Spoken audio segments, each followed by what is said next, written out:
This morning a letter was returned, stamped, moved, no address.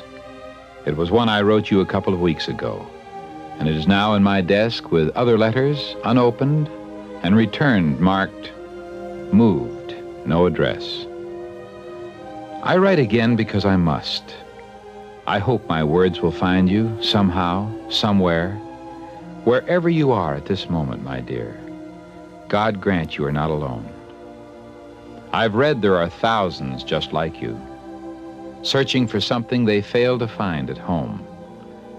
The fact that one of these is my daughter brings all of them close to me. Your mother's here, standing right behind me. She never could resist looking over my shoulder as I write.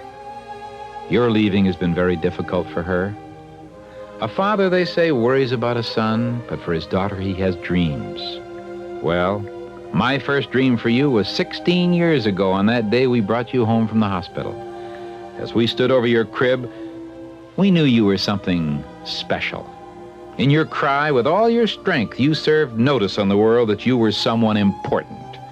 Then, years later, in a moment of anger, you cried, "But you don't understand."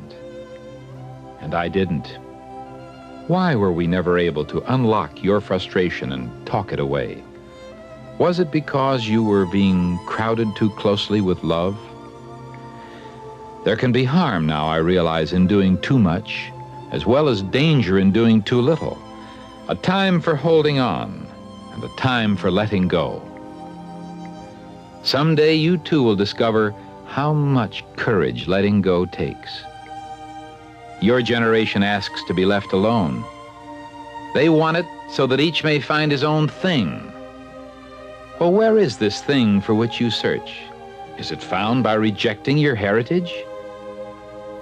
What you are and can become has deep roots in many people, your parents, your grandparents, and in a long line before them. Something in each one has helped make you what you are. I spoke about dreams. Let me tell you of the dreams another had for you. He was your grandfather. When he was young, he too left his home in search of something, a world of opportunity and freedom for his spirit. And in his way, for his time, he too was trying to find where it's at. Somewhere we have a picture of your grandfather. He wore a beard, and his hair was long, and there was a girl with him in that snapshot who wore several strings of beads and held a single flower in her hand. Beautiful people. Don't reject this heritage, I beg you. Start with it, and you can build something fine and strong.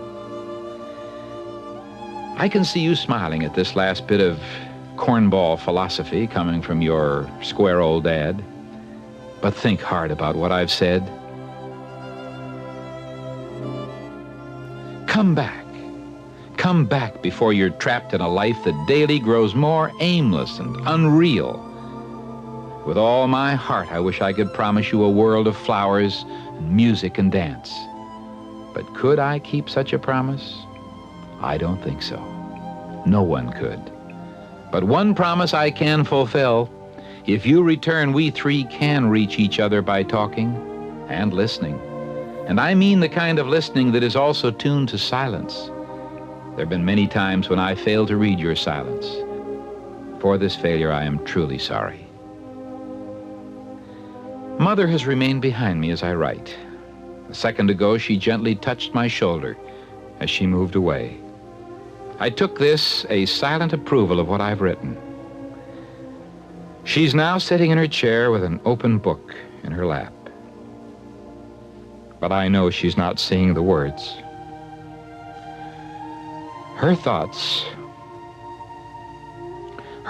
are far away, somewhere with you. It's very quiet here. Too quiet. I walked into your room last night, and the walls seemed to be asking for the sound of your voice. As much as I am aching for the feel of your embrace, so please come back to us. We love you. Call collect.